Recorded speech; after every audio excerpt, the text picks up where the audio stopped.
ಸಂತೇಮರಳ್ಳಿಯ ಸಲೂನ್ನಲ್ಲಿ ಮನುಷ್ಯರಂತೆ ಕುಳಿತು hair cutting ಮಾಡಿಸಿಕೊಂಡ ಕೋತಿ. ಚಾಮರಾಜನಗರ ತಾಲೂಕಿನ ಸಂತೇಮರಳ್ಳಿಯ ದೇವು ಮೆನ್ಸ್ ಕಟಿಂಗ್ ಸಲೂನ್ನಲ್ಲಿ ಕೋತಿಯೊಂದು ಹೇರ್ ಕಟಿಂಗ್ ಮಾಡಿಸಿಕೊಂಡ ಅಚ್ಚರಿಯ ಘಟನೆ ನಡೆಯಿತು. ನಿತ್ಯ ಹೇರ್ ಕಟಿಂಗ್ ಸಲೂನ್ ಬಳಿ ಬರುತ್ತಿದ್ದ ಕೋತಿ ಒಳಗೆ ಬಂದು ಕನ್ನಡಿಯಲ್ಲಿ ತನ್ನ ಪ್ರತಿಬಿಂಬ ನೋಡಿ ಚೇಷ್ಟೆ. ಸಲೂನ್ ಮಾಲೀಕ ದೇವರಾಜು ಮಂಗನ ತಲೆ ಬಾಚಿದರೂ ಸುಮ್ಮನಿರುತ್ತಿದ್ದ ಕೋತಿ ಬಳಿಕ ಕತ್ತರಿ ಹಾಗೂ ಬಾಚಣಿಗೆಯಿಂದ ಮಂಗನ ತಲೆ ಕೂದಲು ಹಾಗೂ ದೇಹದ ಕೂದಲು ಕತ್ತರಿಸಿದರು. ಮನುಷ್ಯರಂತೆ ಸಾವಧಾನವಾಗಿ ಕೂತು ಹೇರ್ ಕಟಿಂಗ್ ಮಾಡಿಸಿಕೊಂಡ ಮಂಗ ಯಾವುದೇ ತಗಾದೆ ತೆಗೆಯದೆ ಕೇಶ ವಿನ್ಯಾಸ ಮಾಡಿಸಿಕೊಂಡು ನಿರ್ಗಮಿಸಿದ ಕೋತಿಯ ವರ್ತನೆ ಅಚ್ಚರಿ ಮೂಡಿಸಿದೆ.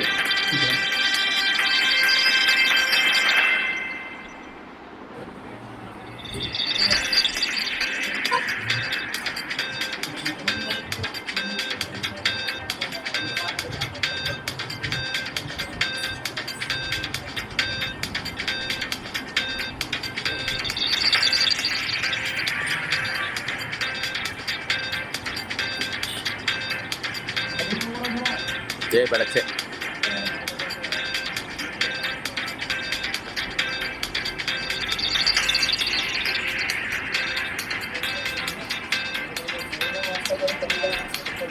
ಗೋಲಿ ಕಟಿಂಗ್ ಮಾಡಪ್ಪ.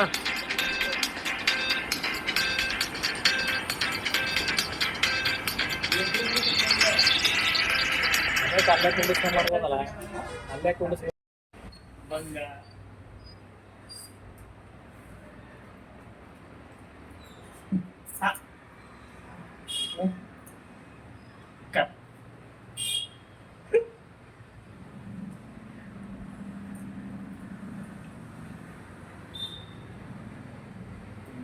ನೋಡಿ ಯಾಕೆ ಒಂಚೂರು ಹಿಂಗೆ ಅನ್ನಿ ಏನೋ ಕೂದು ಕಟ್ ಮಾಡ್ಬೋದು. ಕಟಿಂಗ್ ಮಸ್ಕತ್ತಬೇಕು. ಖುಷಿತ್ತು ಒಂದು ಮತ್ತಿಗೆ ಏನೋ ಆಯ್ತಾ ಅದಕ್ಕೆ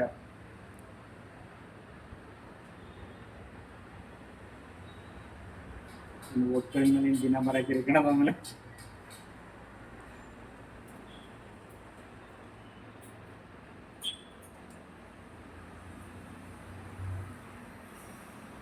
ಸಾಕು.